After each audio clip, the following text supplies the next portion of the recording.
Y seguimos muy pendientes de la investigación de este suceso, pero también con más temas de la región. Cuenca se convierte una vez más en plató cinematográfico para la representación de una leyenda de la Edad Media. La catedral, el castillo de Garcimuñoz o la iglesia de Molinos de Papel son solo algunos de los escenarios en los que se recrean los amoríos del rey Alfonso VIII con una judía.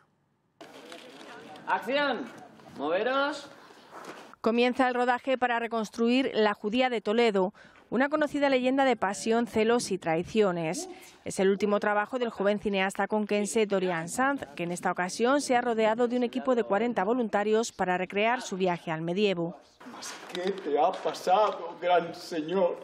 Es un cortometraje en verso que le da un poquito más de dificultad, sobre todo a los actores. Y bueno, estamos muy ilusionados porque Cuenca es un sitio espléndido para grabar.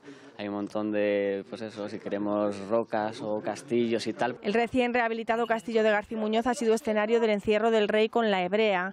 Y los exteriores de la catedral de Cuenca se han convertido en un mercado medieval con vistas a la hoz del Huécar.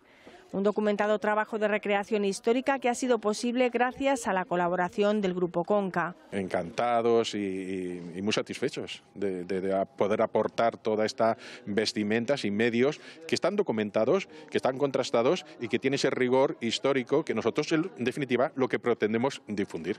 El cortometraje, que lleva el sello de Dojo Producciones, se estrenará en un par de meses y recorrerá el circuito de festivales nacionales promocionando la imagen de la provincia de Cuenca.